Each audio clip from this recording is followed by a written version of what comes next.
Olá a todos, meu nome é Cássia Eduarda, eu sou médica veterinária, sou mestre em ciência animal e atualmente eu estou fazendo doutorado também em ciência animal.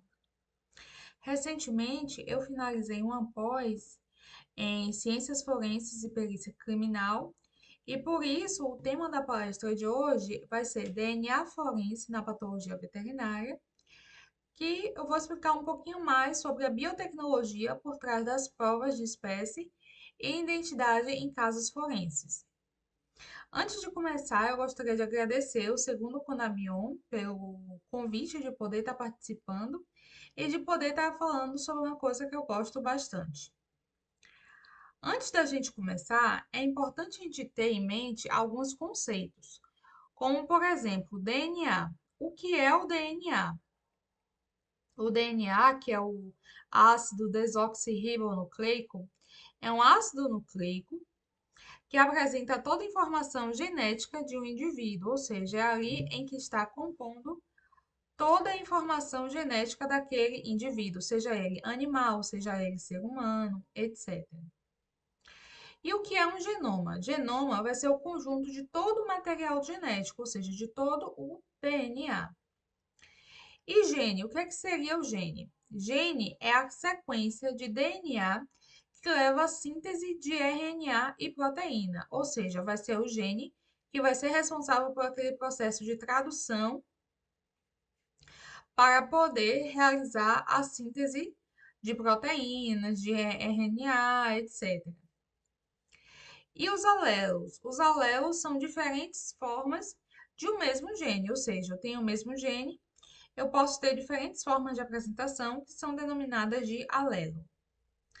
E o que é um genótipo? Genótipo vai ser um conjunto de alelos presentes no indivíduo. É importante te lembrar, gente, que o genótipo ele é individual de cada pessoa e ele não é, digamos assim, mutável. Já o fenótipo é um conjunto de traços observáveis em um indivíduo. Por exemplo, uma mãe tem dois filhos, uma mãe que tem o cabelo escuro, o pai tem o cabelo loiro. Os filhos, eles podem nascer, perdão, com um fenótipo de um ou de outro. Eles podem apresentar cabelo loiro ou cabelo escuro, a depender do fenótipo que está sendo apresentado ali por cada um desses indivíduos. Mas o genótipo, o conjunto de informações, são bastante similares, mesmo que eles não se pareçam fisicamente.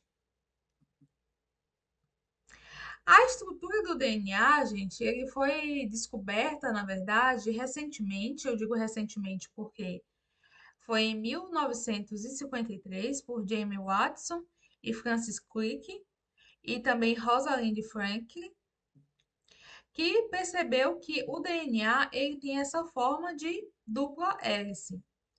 Eles perceberam também que é uma cadeia de nucleotídeos e esses nucleotídeos são um composto de fosfato mais açúcar, que é a desoxirribose, mais uma base nitrogenada. Aqui são eles, esses dois, James e Francis, com essa descoberta da dupla hélice de DNA. Quais são então as bases nitrogenadas que nós temos? Nós temos as púricas, que são adenina e guanina, e temos as pirimídicas, que são a citosina e a timina. De modo geral, a timina se liga à adenosina, enquanto que a guanina se liga à citosina. O pessoal gosta de fazer bastante para poder lembrar, que é Agnaldo Timóteo e Gal Costa. Agnaldo Timóteo de A e T de adenina e timina e Gal Costa de guanina e citosina. Fica um pouco mais fácil de lembrar, mas cada um tem as suas façanhas para poder tentar relembrar como é que é dado esse pareamento. A adenina é ligada à timina por duas pontes de hidrogênio e a guanina ela é ligada à citosina por três pontes de hidrogênio, ou seja, a ligação mais forte é entre a guanina e a citosina. E apresenta duas fitas, que são duas fitas complementares, e antiparalelas, que são essas daqui. Temos uma fita de um lado e temos uma outra fita do outro lado, que elas são antiparalelas e complementares. Quais que são, então, as funções do DNA? Primeiro, fazer cópias de si mesmo e dividi-lo entre as células filhas. Isso é uma coisa básica do DNA. Carregar informações sobre as proteínas, sobre como as proteínas podem constituir o maquinário da vida. E, de modo geralzão, assim, mais importante, armazenar e transmitir informações genéticas. Isso é fundamental, principalmente quando a gente estiver falando sobre reprodução. Agora, onde é que o DNA está localizado? Apenas no núcleo? A gente sabe que grande parte do DNA está no núcleo. Nós temos o DNA nuclear, que tem aproximadamente 3,2 bilhões de pares de base, tem uma quantidade enorme de genes codificantes e tem o GA como stop codon, como a forma de parada. Mas nós temos uma outra estruturazinha que nós temos também DNA, que é o DNA mitocondrial. Esse DNA mitocondrial, ele é herdado apenas pela mãe. Por quê? Durante o processo de fertilização do óvulo, as mitocôndrias estão presentes ali na cauda do espermatozoide. E a cauda do espermatozoide, ela fica do lado de fora. Então, não temos mitocôndrias entrando dentro do óvulo, ou seja, todo o DNA mitocondrial pertence a nossas mães. O importante de lembrar do DNA mitocondrial é que ele é fora do núcleo, ele é redondo, ele tem uma quantidade enorme de pares de base também, tem poucos genes codificantes e tem como o stop codon uma seção AGA. O DNA nuclear é localizado no núcleo, como eu já falei antes, distribuído em cromossomos, 2 cópias por célula. O DNA mitocondrial, que é esse mtDNA, ele está fora do núcleo, mais das mitocôndrias. Tem centenas de cópias por célula. A gente vai ver por que isso é importante. E uma dica prática é que em cadáveres em decomposição, o DNA mitocondrial ele é mais resistente e mais fácil de encontrar devido ao alto número de cópias que ele tem. Ou seja, é bem mais fácil eu descobrir o DNA mitocondrial do indivíduo do que o DNA nuclear dele.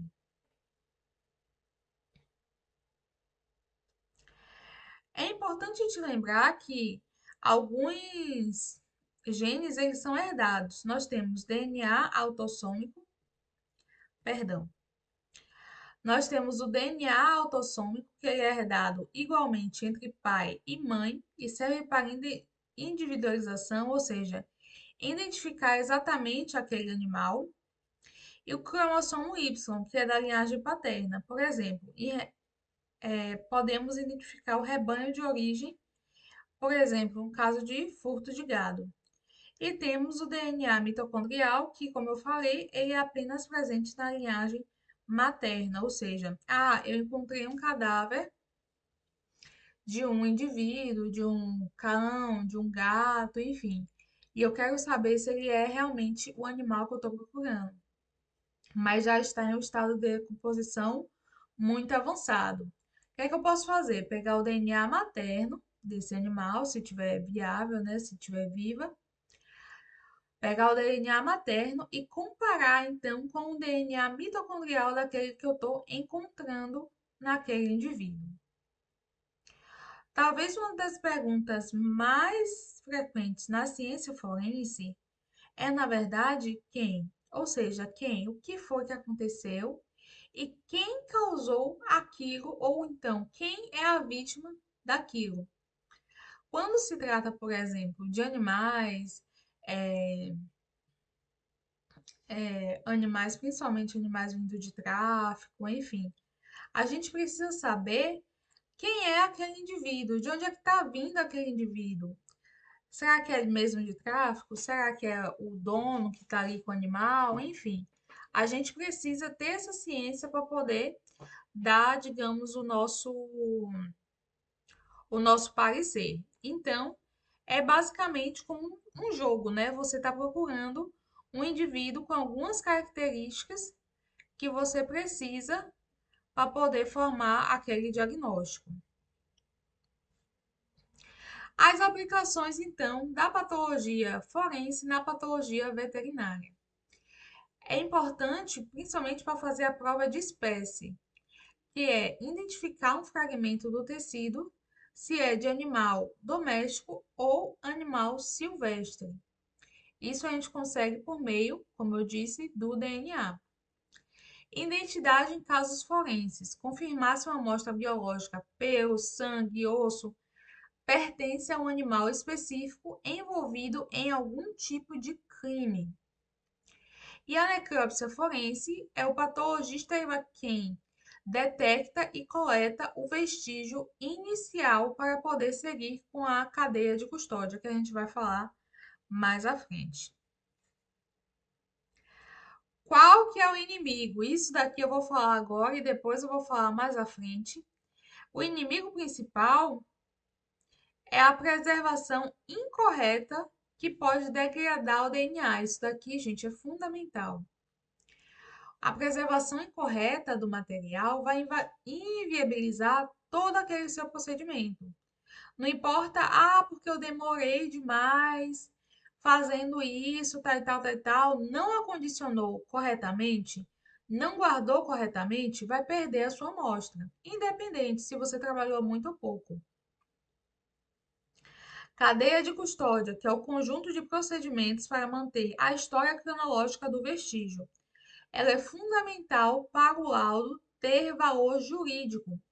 Por que é tão importante ter cadeia de custódia? Cadeia de custódia, gente, é o seguinte: eu peguei um animal e vou levar para a necrópsia. Beleza. Eu preciso, antes de levar, eu preciso ter as identificações. Onde o animal foi achado, como ele foi achado, que horas foi achado, por quem foi achado. Todas essas informações estão presentes ali naquele animal. Esse animal, ele precisa ser acondicionado, ou seja, vou botar na geladeira, vou botar na freezer, vou botar em câmera fria, enfim. Ele precisa ser acondicionado com todas essas informações que ele está trazendo. Chegou na mesa de necrópsia, vou fazer a necrópsia, eu preciso tirar foto, eu preciso anotar todas aquelas informações.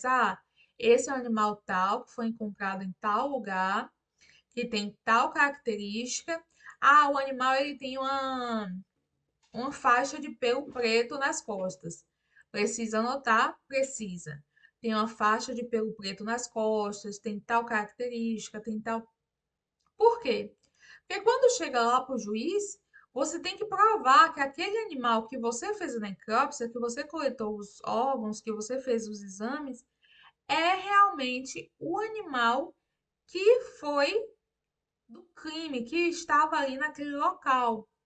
Isso, gente, é fundamental, é uma coisa básica, assim, em nível de precisão científica, que é necessário ter no começo e seguir o tempo todo, porque se não tiver em algum momento, você vai ter a quebra da cadeia de custódia e isso vai ser uma coisa horrível para o seu laudo. Você vai perder o valor jurídico dele. E acondicionamento. Cada item deve ser selado com lacre e identificado individualmente. Isso daqui é uma coisa também muito importante, gente. Eu achei duas coisas. Achei duas, sei lá, dois animais. Vou botar os dois juntos? Não mesmo.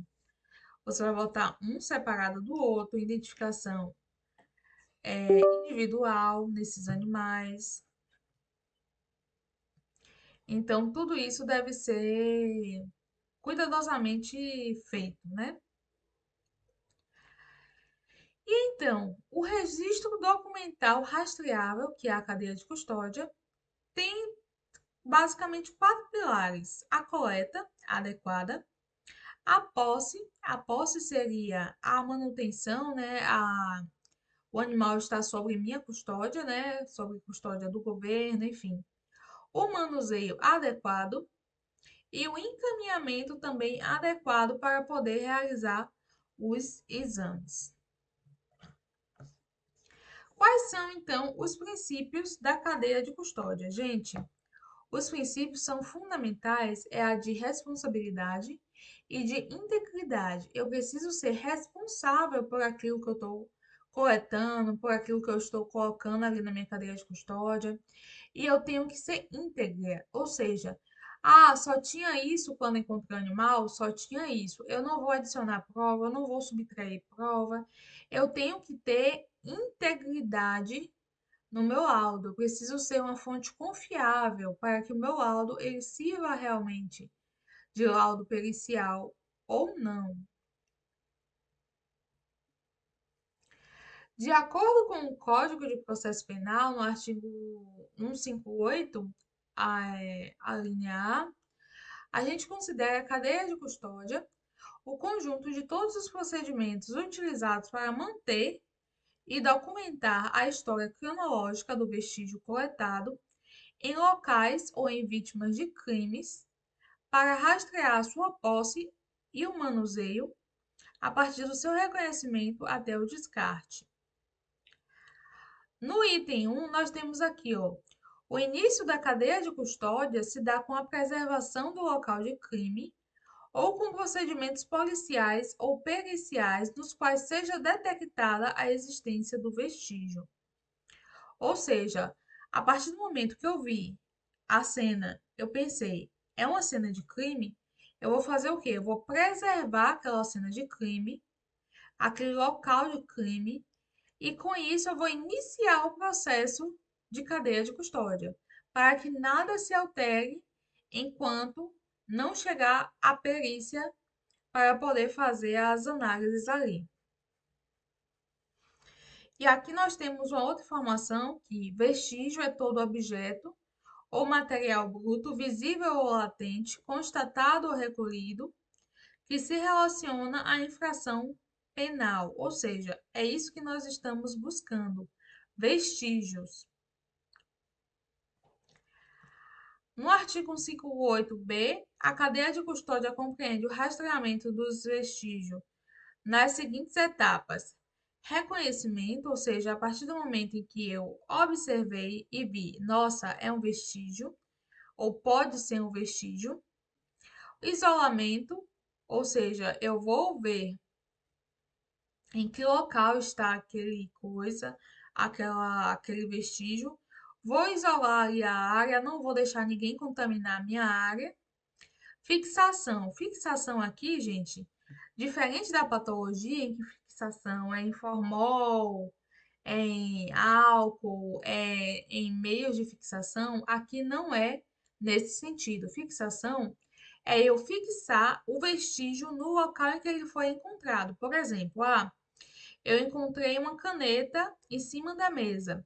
Eu vou tirar a foto, vou relatar, a caneta estava em cima da mesa. Isso é fixação. Eu vou fixar a prova, o vestígio, no local que foi encontrado.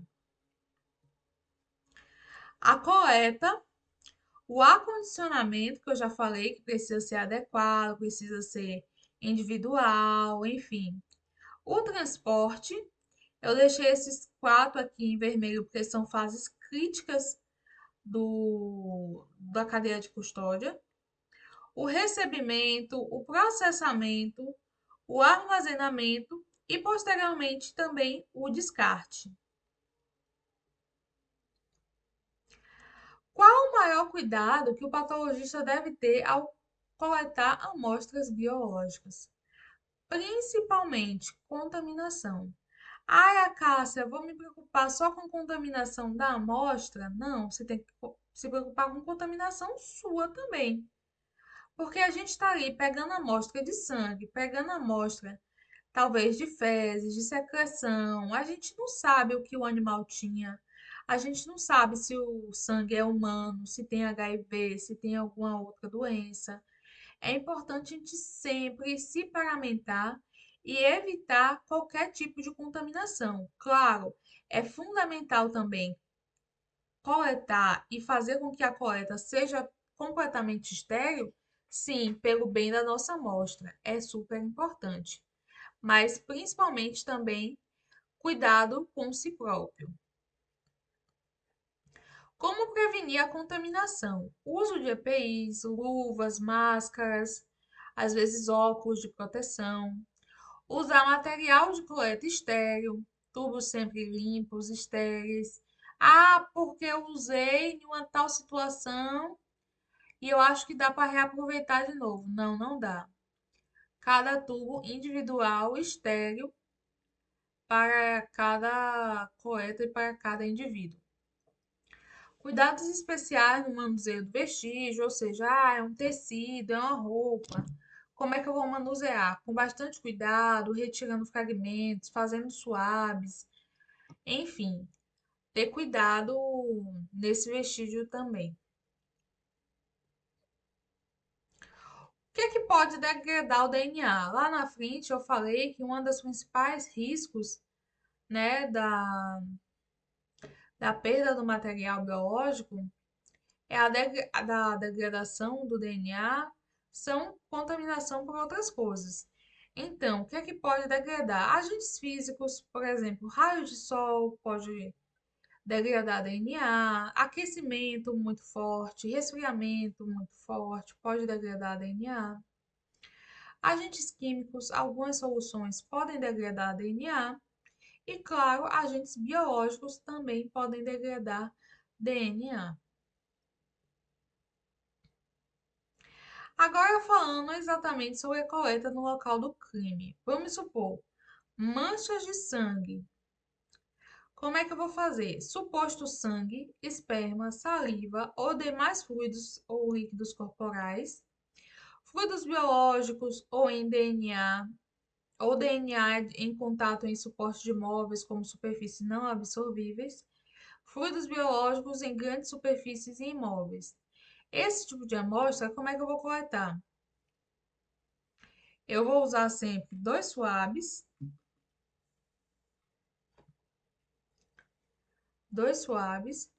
acondicionar em caixa própria identificada, preencher e lacrar esse envelope de segurança e manter congelado.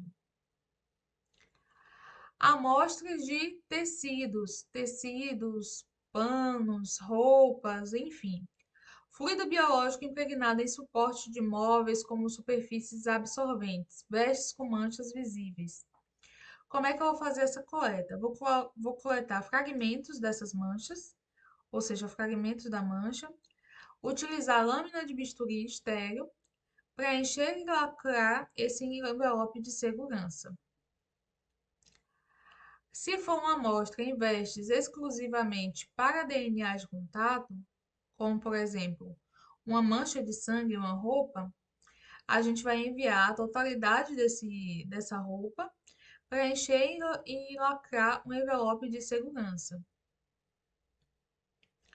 Amostras, por exemplo, de unha ou material subungueal, é importante fazer dois swabs, um para cada mão, acondicionar em uma caixa própria, identificada uma para cada swab, preencher e lacrar em envelope de segurança e manter congelado essa amostra.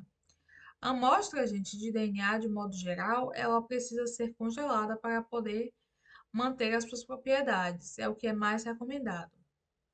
Amostra, se for de pelos e cabelos, acondicionar separadamente os que não tiverem aparentemente origem comum, ou seja, eu acho que esse cabelo é de uma pessoa e eu acho que esse outro cabelo é de outra pessoa, pode acondicionar separadamente, preencher e lacrar um envelope de segurança e manter congelado também. Aqui, gente, é só uma imagem de um laboratório forense de lá da Paraíba, em que neles tem até código de barras para poder rastrear todo aquele saquinho que tem todas aquelas informações. Aqui foi coberto, obviamente, para não revelar os dados, mas aqui tem que ter os dados do nome, local em que foi encontrado, quem encontrou, a data em que foi aberto, a data em que foi fechado, tudo isso tem que estar aqui. Amostra referência de cadáver, ou seja, cadáver em local de crime. A gente pode fazer suave de mucosa bucal. Faz 2 swabs, acondiciona em caixa própria identificada. Depois eu vou mostrar um pouquinho melhor dessa caixinha, como é que ela é. Preencher e lacrar um envelope de segurança e manter congelado. Então, aqui nós temos 2 swabs guardados e armazenados no saquinho próprio para esse tipo de acondicionamento. As coletas realizadas em cadáveres, elas variam conforme a finalidade e as condições do cadáver.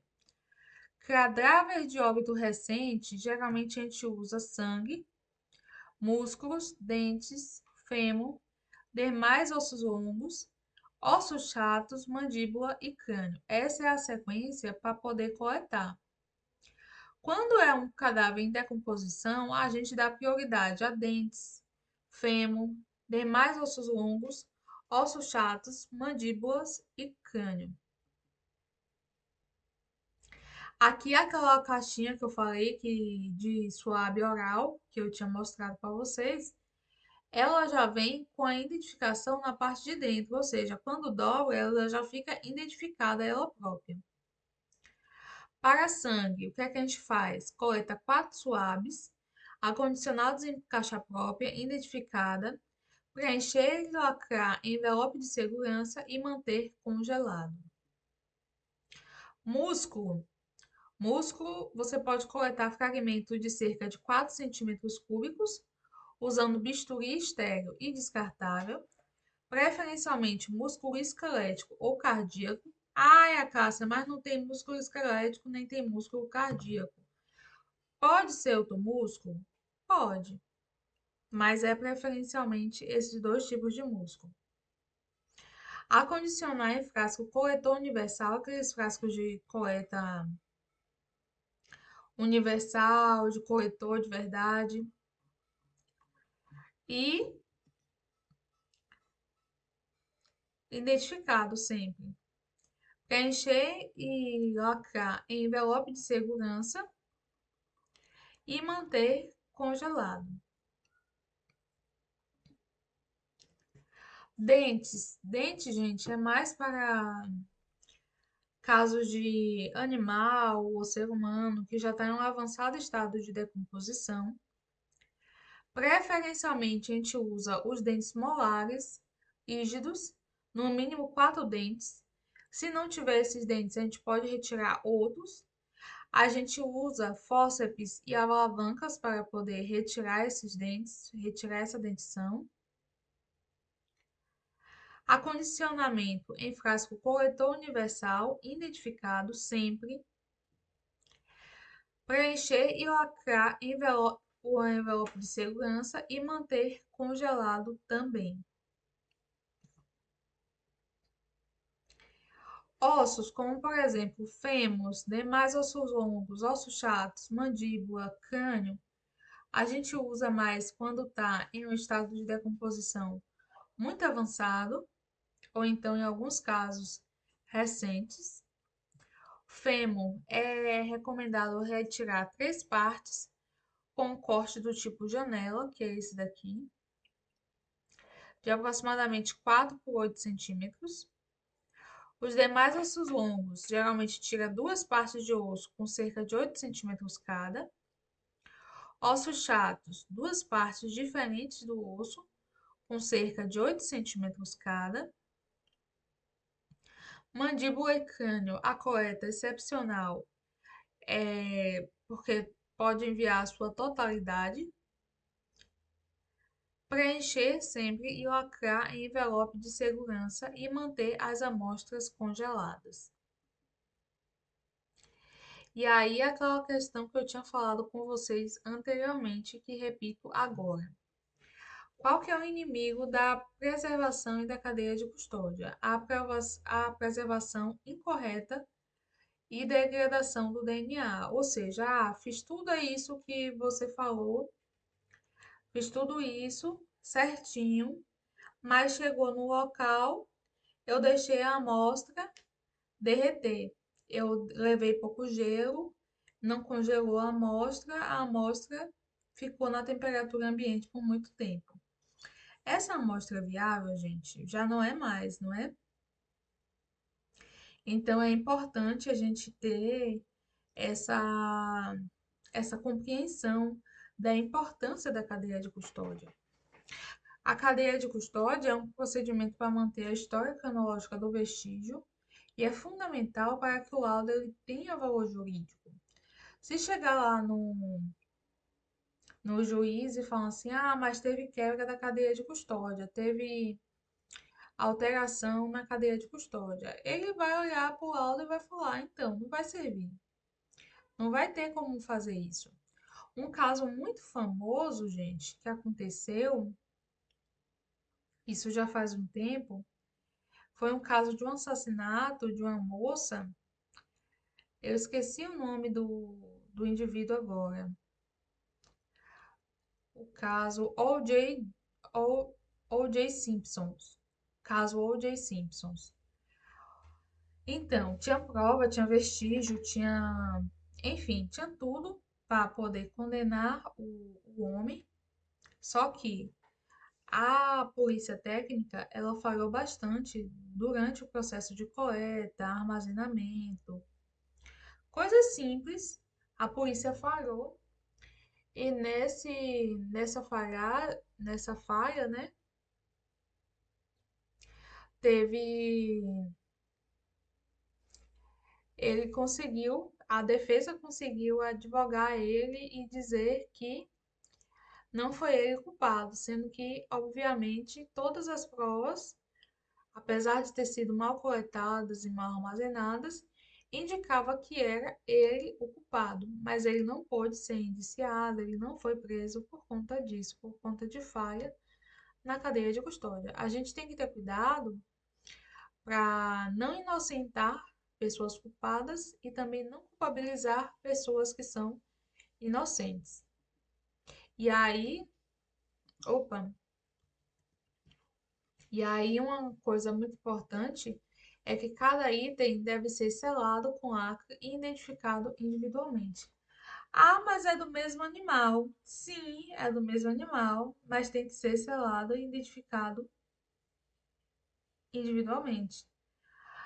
Mas eu achei no mesmo local. Significa que é justamente da mesma pessoa, do mesmo indivíduo, do mesmo animal? Não. Então eu tenho que selar individualmente e fazer a identificação individual. Isso é fundamental, gente. E aí a gente chega num ponto bem interessante. Por quê? Porque eu tô aqui, eu sou patologista, né? Eu gosto muito de formol. Tudo que eu pego, amostra. Tô na necrópsia, tô fazendo uma necrópsia, vou pegar uma amostra, eu ponho no formol. Isso é de praxe. Mas quando a gente está falando de análise genética, amostra de DNA, para o DNA, o formol é péssimo. Lembra quando eu falei que tem agentes químicos que podem destruir o DNA? Um deles é o formol, por exemplo. Então, as amostras genéticas devem ser sempre mantidas congeladas. A caça resfriada? Não, congelada. Coletou ali a amostra, bota no freezer, bota na geladeira, bota em um local frio que dê para congelar, um -20, para poder congelar aquelas amostras. E sobre a individualização, o DNA autossômico, ele é o padrão ouro para dizer foi esse animal. O DNA autossômico, gente, é aquele que vem dos pais, do pai e da mãe. Quando a gente tem uma contraprova, ou seja, quando a gente tem amostra, por exemplo, dos pais do animal, de outros animais, enfim, a gente consegue realmente fazer a contraprova e bater o martelo. É esse animal. Mas se não tiver, eu já falei para vocês uma coisa muito interessante que pode acontecer, que é o DNA mitocondrial, né? Que é o presente na mãe. Se tiver a mãe para poder fazer,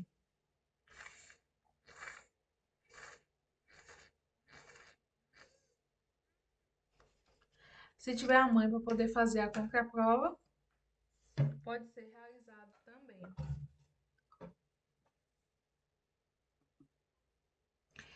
E é isso, pessoal. Eu agradeço muito a atenção de vocês. Eu espero que, se vocês tiverem dúvidas, podem entrar em contato comigo. Meu e-mail de contato é acaciaeduarda@gmail.com. Podem mandar mensagem, podem mandar e-mail. E tenho também o Instagram profissional, que é o @patologia.vet. Atualmente eu ando meio parada no Instagram, mas de vez em quando eu posto lá uns casos, alguns relatos, algumas publicações também que eu acho interessante para poder se atualizar. Então, se vocês têm curiosidade nessa área e também na patologia veterinária, eu recomendo que sigam e, se gostarem, compartilhem também com outras pessoas. Eu agradeço a todos e fico à disposição para quaisquer perguntas.